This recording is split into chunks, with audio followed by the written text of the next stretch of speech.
প্রিয় শিক্ষার্থীবৃন্দ, তোমরা ইসলামের ইতিহাস বিষয় নিয়ে যারা দ্বাদশ শ্রেণীতে বর্তমানে অধ্যয়নরত তাদের জন্য আজকে একটা গুরুত্বপূর্ণ ক্লাস আমি নেওয়ার চেষ্টা করব। তোমরা ইতিমধ্যে পাকিস্তান আমলের যে প্রথমে ক্লাসগুলো দু একটা করেছো। আজকে তৃতীয় ক্লাসে আমরা আলোচনা করব 7ই মার্চের ভাষণ এবং তার আগে আমরা আলোচনা করব যে 70 নির্বাচনের পরে যে পরিস্থিতিতে দাঁড়িয়েছিল সেটা, অর্থাৎ 70 নির্বাচনের পরবর্তী পাকিস্তান তৎকালীন সরকারের ষড়যন্ত্র এবং তার পরিপ্রেক্ষিতে 7ই মার্চের ভাষণ এবং তার যে 7ই মার্চের ভাষণের যে পরিণতি সেটার পটভূমিটা একটু আমি আভাস দেব আজকে। তো শিক্ষার্থীবৃন্দ, আজকে আমরা আমাদের মূল পাঠে চলে যাই। তোমাদের আজকের পাঠে সবাইকে আমি স্বাগতম জানাই। তোমরা ধৈর্য সহকারে এবং মনোযোগ সহকারে আজকের পাঠটি লক্ষ্য করবে। আমার আলোচনার বিষয় নির্বাচন পরবর্তী ষড়যন্ত্র এবং ঐতিহাসিক 7 মার্চের ভাষণ। নির্বাচন পরবর্তী ষড়যন্ত্র। নির্বাচনে মুসলিম লীগের ভরাডুবি হলে প্রেসিডেন্ট ইয়াহিয়া খান দিশেহারা হয়ে পড়েন এবং পাকিস্তান পিপুলস পার্টির নেতা জুলফিকার আলী ভুট্টোকে নিয়ে ষড়যন্ত্রে লিপ্ত হন তথা 6 দফা ভিত্তিক সংবিধান রচনায় ভুট্টো বাদ সাজেন। অপরপক্ষে আওয়ামী লীগ ও এর নেতারা 6 দফা ভিত্তিক সংবিধান প্রণয়ন প্রশ্নে অটল থাকেন। অর্থাৎ এই স্লাইডের মাধ্যমে, এই কথাগুলোর মাধ্যমে আমি বলতে চাচ্ছি যে 1970 সালে যে সাধারণ নির্বাচন হলো, জাতীয় পরিষদের নির্বাচন এবং প্রাদেশিক পরিষদের নির্বাচন, এই নির্বাচনে যে মুসলিম লীগের এইভাবে পরাজয় হবে এবং আওয়ামী লীগ একক সংখ্যাগরিষ্ঠতা অর্জন করবে, এরকম ধরনের কোনো রিপোর্ট তৎকালীন ইয়াহিয়া সরকারের হাতে ছিল না। তাদের কাছে যে গোয়েন্দা রিপোর্ট ছিল সেখানে দেখা গেছে যে কোনো দলই একক সংখ্যাগরিষ্ঠতা নিয়ে সরকার গঠন করতে পারবে না, তাদের কোয়ালিশন সরকার গঠন করতে হবে এবং কোয়ালিশন সরকার হলে তার উপরে প্রভাব বিস্তার করা পাকিস্তান সরকারের খুব একটা সমস্যা হবে না, এই চিন্তা ভাবনায় তারা ছিল। কিন্তু যখন তারা দেখলো যে মুসলিম লীগের ভরাডুবি এবং আওয়ামী লীগের একেবারে একক সংখ্যাগরিষ্ঠতা অর্জন হয়ে গেল, অর্থাৎ ভাবি প্রাইম মিনিস্টার হিসেবে শেখ মুজিবুর রহমানের নাম যখন চলে আসছে, তখন কিন্তু দিশেহারা হয়ে পড়ল পাকিস্তান সরকার এবং সেই পাকিস্তান সরকারকে পশ্চিম পাকিস্তানের যে প্রাদেশিক পরিষদে একক সংখ্যাগরিষ্ঠতা অর্জন করেছিল এই পাকিস্তান পিপুলস পার্টি এবং সেই পার্টির নেতা জুলফিকার আলী ভুট্টো, তিনি কিন্তু ইয়াহিয়া খানকে বা ইয়াহিয়া খানের ষড়যন্ত্রকে উস্কাতে লাগলেন। বাঙালিদের পক্ষ থেকে তথা আওয়ামী লীগের নেতৃবৃন্দের পক্ষ থেকে যে যৌক্তিক দাবিটি ছিল যে সংবিধান হবে 6 দফা ভিত্তিক, কিন্তু ভুট্টো বললেন যে না, 6 দফা ভিত্তিক দাবি থেকে যদি আওয়ামী লীগ সরে না আসে তাহলে এভাবে চলে না। কারণ জুলফিকার আলী ভুট্টো দাবি করলেন যে তিনিও পশ্চিম পাকিস্তানে সংখ্যাগরিষ্ঠ, কাজেই সংবিধান রচনায় উভয়েরই দাবি দাওয়া থাকতে হবে।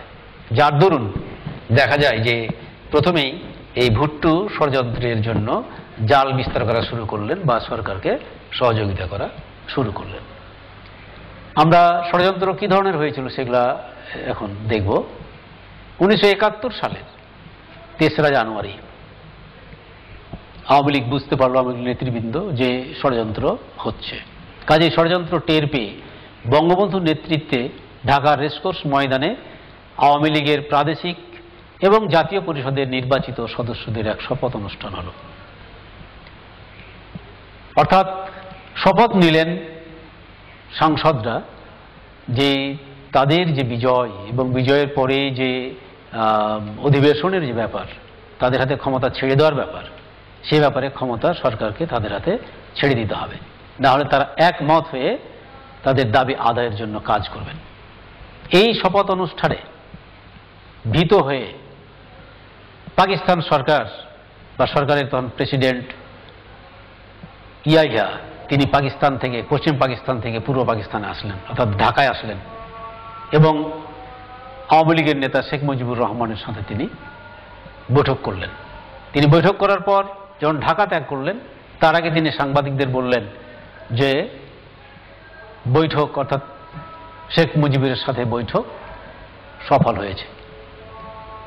এরপর তিনি পশ্চিম পাকিস্তান গিয়ে ভুট্টোকে তিনি বললেন যে পূর্ব পাকিস্তান গিয়ে আওয়ামী লীগের নেতা শেখ মুজিবুর রহমানের সাথে তাকে আলাপ করতে হবে, যার দরুন জুলফিকার আলী ভুট্টো 27 জানুয়ারি ঢাকায় আসলেন এবং তিনি শেখ মুজিবের সাথে বৈঠক করলেন।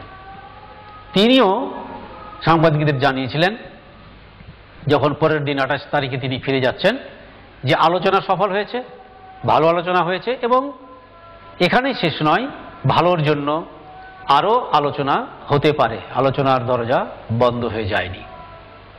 কিন্তু আমরা এই কথার পর যেটা দেখলাম শেষ দিকে আমরা দেখতে পাবো যে আসলে এই ভুট্টোর এই কথা যে আরও আলোচনা হতে পারে, এই কথার উপর কিন্তু তিনি থাকেননি। সেটি আমরা বঙ্গবন্ধুর 7 মার্চের ভাষণের মধ্যে আমরা দেখতে পাবো যে বঙ্গবন্ধু বলেছেন, যে ভুট্টো সাহেব বলেছেন যে আলোচনার আরও সুযোগ আছে, কিন্তু আসলে সে ব্যাপারে আর পদক্ষেপ নেওয়া হয়নি।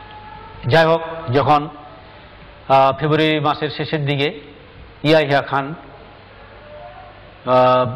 সংসদ আহ্বান করেন, জাতীয় পরিষদের সংসদ 3 তারিখ, যে 3 মার্চ সংসদের অধিবেশন বসবে, এরকম একটা ঘোষণা ফেব্রুয়ারি মাসের শেষ দিকে তিনি দিলেন। এবং এই জাতীয় পরিষদের অধিবেশন বসবে হলো প্রাদেশিক পরিষদের এখানে ঢাকায়। এবং সেই হিসেবে এই তারিখ ঘোষণা হওয়ার পর আওয়ামী লীগ এটাকে ইতিবাচকভাবে গ্রহণ করলো, ভালোভাবে গ্রহণ করলো এবং তারা মতামত ব্যক্ত করলো যে এই অধিবেশনে তারা যোগদান করবে। কিন্তু পাকিস্তান পিপলস পার্টির নেতা জুলফিকার আলী ভুট্টো তিনি বললেন যে যদি শেখ মুজিব 6 দফা থেকে সরে না দাঁড়ায়, অর্থাৎ আওয়ামী লীগ যদি 6 দফা থেকে সরে না দাঁড়ায়, তাহলে তিনি এই অধিবেশনে যোগদান করবেন না। এভাবে তিনি এখানে যোগদানে নামত পোষণ করলেন 6 দফার কারণে। আমরা ইতিহাস থেকে জানতে পারি যে সেই সময় লাহোরে ভারতীয় বিমান গঙ্গা ছিনতাই করা হয়েছিল এবং এই ভারতীয় বিমান ছিনতাই হওয়ার পর আমরা দেখতে পাই যে পুরো পাকিস্তানে তখন রাজনৈতিক একটা পরিস্থিতি ঘোলাটে করার জন্য চেষ্টা করা হয়েছে। এবং এই যে গঙ্গা বিমান ছিনতাই করার অজুহাত, আমরা বলবো এই অজুহাতে যেখানে 3 তারিখ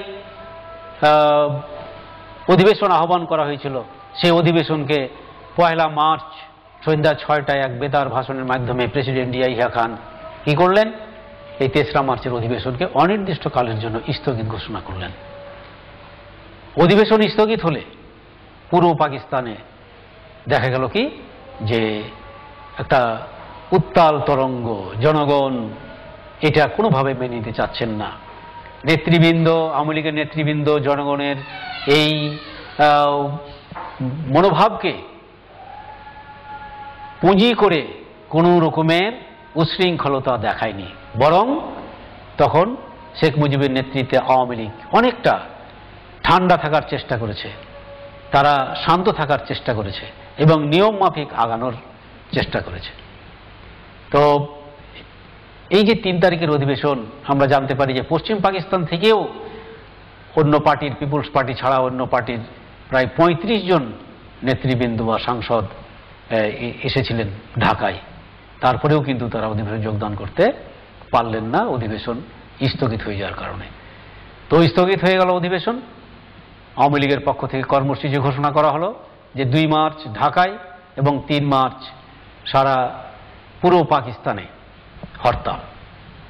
এবং 3 মার্চ পল্টনের সেই জনসভা, হরতালের পরে সেই জনসভা থেকে বঙ্গবন্ধু শেখ মুজিবুর রহমান অসহযোগ আন্দোলনের ডাক দেন। অসহযোগ আন্দোলন কি বলে অসহযোগ আন্দোলনের ডাক দেওয়া হলো, যে বাঙালিদের দাবি আদায় না হওয়া পর্যন্ত এই অসহযোগ আন্দোলন চলবে। এবং এই ধরনের যখন ঘোষণা আসলো আওয়ামী লীগের পক্ষ থেকে, তখন কিন্তু ইয়াহিয়া সরকার চিন্তা করলেন যে এটা পরিস্থিতি মনে হয় তার একটু কেমন নিয়ন্ত্রণের বাইরে চলে যাওয়া ভাব, যার দরুন তিনি 10 মার্চ আলোচনার জন্য পাকিস্তানে শেখ মুজিবুর রহমানকে আহ্বান করেছিলেন। কিন্তু শেখ মুজিবুর রহমান জানিয়ে দিয়েছিলেন যে যেখানে পুরো পাকিস্তানের লোকদের রক্ত ঝরানো হচ্ছে, 2 মার্চে ঢাকার যে হরতাল সেখানে গুলি চালানো হয়েছে, 3 মার্চ সারা দেশ সারা পুরো পাকিস্তানে যে হরতাল সেখানে গুলি চালানো হয়েছে, এই রক্তের উপর দিয়ে তিনি আলোচনায় বসতে পারেন না। বরং তিনি ঘোষণা করেছেন 3 মার্চে যে 7 মার্চ যে রেসকোর্স ময়দানে জনসভা হবে, সেই জনসভাকে যেন পূর্ব পাকিস্তানের লোকজন সফল করেন। তো এইভাবে আমরা দেখতে পাই যে 1970 সালে সাধারণ নির্বাচনে প্রাদেশিক পরিষদে আওয়ামী লীগ একক সংখ্যাগরিষ্ঠতা অর্জন করল, তারা সরকার গঠন করবে, কিন্তু সেই সুযোগ আর সেই ষড়যন্ত্রকারী পাকিস্তান সরকার তথা ইয়াহিয়া সরকার সেই সুযোগ না দেওয়ার জন্য চক্রান্ত করেছে, ষড়যন্ত্র করেছে, এবং সেই ষড়যন্ত্রের প্রতিবাদে এদেশ উত্তাল হয়েছে। এবং আমরা দেখতে পাই যে আলোচনার দিকে না গিয়ে বাঙালিদের অধিকার আদায়ের জন্য 7 মার্চ রেসকোর্স ময়দানে জনসভা আহ্বান করা হয়েছে, এবং সেই জনসভায় কিন্তু একটি গুরুত্বপূর্ণ আমরা দেখব যে দিক নির্দেশনা আসবে। তো আমরা এই ষড়যন্ত্রের আলোচনার পরে আমরা দ্বিতীয় ফেজে চলে যাই। আমাদের এই পর্যায়ের আলোচনা হবে 7 মার্চের রেসকোর্স ময়দানে বঙ্গবন্ধুর সেই 18 মিনিটের যে ঐতিহাসিক ভাষণ, সেই ভাষণ নিয়ে আলোচনা, এবং এই ভাষণের কি গুরুত্ব ছিল সেইগুলো নিয়ে আমরা কথা বলবো। আমরা বঙ্গবন্ধুর দেওয়া 7 মার্চের সেই রেসকোর্স ময়দানের ভাষণের কিছু কিছু জায়গা এখানে উদ্ধৃত করেছি। তিনি ভাষণের শুরুতেই বলেছেন, আজ দুঃখ ভারাক্রান্ত মন নিয়ে আপনাদের সামনে হাজির হয়েছি। একটু আগে আমরা বলেছি যে 2 মার্চ হরতাল হয়েছে, 3 মার্চ হরতাল হয়েছে অধিবেশন স্থগিত ঘোষণা করার কারণে, এবং তারপরেও আমরা দেখতে পাই যে তিনি কি করলেন, সেই দুঃখ ভারাক্রান্ত মন নিয়ে হাজির হয়েছেন, এবং সেখানে তিনি 23 বছরের করুণ ইতিহাস তুলে ধরেছেন। এই 23 বছর শিক্ষার্থীবৃন্দ নিশ্চয়ই তোমরা বুঝতে পারছো, 1947 সালে পাকিস্তান এবং ভারত নামে যে দুটি রাষ্ট্র জন্ম নিয়েছিল এই ভারতবর্ষে ব্রিটিশ চলে যাওয়ার পরে, সেই পাকিস্তান রাষ্ট্রের অধীনে যে পূর্ব পাকিস্তান, সেই পূর্ব পাকিস্তানের কিন্তু 23 বছর অতিক্রান্ত হয়েছে, 47 থেকে 70। তাহলে এই 23 বছরের যে ইতিহাস, সেই ইতিহাস কিসের ইতিহাস? সেই পশ্চিম পাকিস্তানিদের অত্যাচারের ইতিহাস। এই 23 বছরের ইতিহাসকে বলা হয়েছে যে বাংলার মানুষের রক্তের ইতিহাস। তারা নির্বিচারে গুলি চালিয়েছে, যে পুলিশ আর্মি যারা নাকি এদেশের মানুষের শান্তি আনয়ন করবে, এদেশের সার্বভৌমত্ব রক্ষা করবে, সেই বাহিনী জনগণের উপরে গুলি চালিয়েছে। কাজেই তাদের অত্যাচার এবং তাদের বুলেটের মাধ্যমে যে রক্তক্ষরণ, সেই 23 বছরের ইতিহাস তুলে ধরা হয়েছে। তোমরা জানো ইতিমধ্যে আমরা যে জিনিসগুলো শিখেছি তার মধ্যে 54 সালে যুক্তফ্রন্ট নির্বাচনের কথা, বঙ্গবন্ধু শেখ মুজিবুর রহমান সেই যুক্তফ্রন্ট নির্বাচনের কথাও তার বক্তব্যের মধ্যে বলেছেন যে 54তে আমরা নির্বাচনে জয়লাভ করেও ক্ষমতায় বসতে পারিনি। অর্থাৎ যখনই পূর্ব পাকিস্তানের লোকদের নিজের হাতে ক্ষমতা আসার ব্যাপারটি সামনে এসেছে, তখনই পাকিস্তান সরকার ষড়যন্ত্র করেছে। তবে এই যে বাঙালির আত্মাহুতি দেওয়ার যে শিক্ষা, তাই আমরা দেখতে পাই যে তিনি বলেছেন যে আমরা যখন মরতে শিখেছি তখন কেউ আমাদের দাবাতে পারবে না। এই যে নিজেকে উৎসর্গ করার যে মহান শিক্ষা, যে সাহসী পদক্ষেপ, এটি যখন বাঙালিরা আয়ত্ত করতে পেরেছে যে আমরা প্রয়োজনে জীবন দেব, কিন্তু আমাদের দাবি আদায় করে ছাড়বো ইনশাল্লাহ। তো এই মানসিকতা থেকে যখন বাঙালিরা মাঠে নেমেছে, তখন বাঙালিরা তাদের দাবি আদায় করতে সক্ষম হবে, এ ব্যাপারে বঙ্গবন্ধু শেখ মুজিবুর রহমান দৃঢ় প্রত্যয় ব্যক্ত করেছেন যে যখন আমরা মরতে শিখেছি তখন কেউ আমাদের দাবি রাখতে পারবে না। তিনি আরো বলেছিলেন সেই 7 মার্চের ভাষণে, মনে রাখবা রক্ত যখন দিয়েছি রক্ত আরো দেব।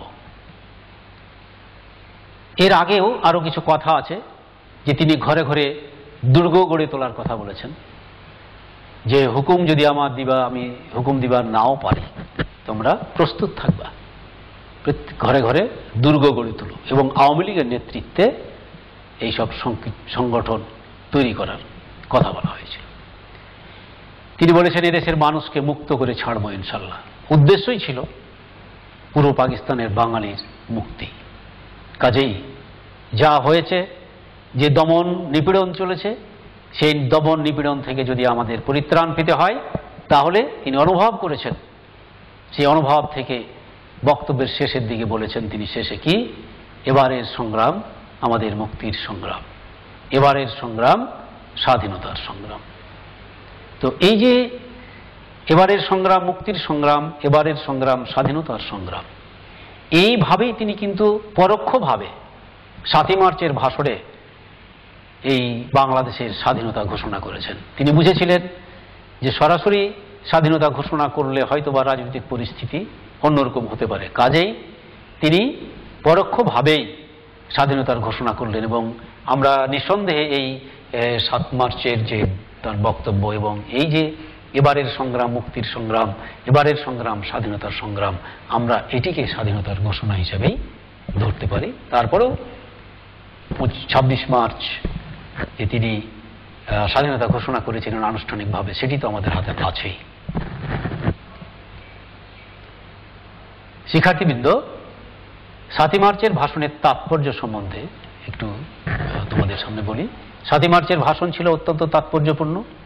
তার এই ভাষণ বাঙালির স্বাধীনতার ইতিহাসে চিরসমুজ্জ্বল। এই ভাষণের পর ঐক্যবদ্ধ বাঙালি অসহযোগ আন্দোলনে অংশ নেয় এবং মুক্তি সংগ্রামে ঝাঁপিয়ে পড়ে।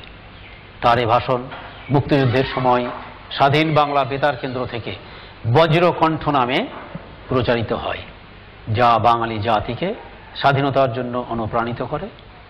7 মার্চের ভাষণের মধ্য দিয়ে শেখ মুজিব আসলে স্বাধীনতার ঘোষণায় দিয়েছিলেন।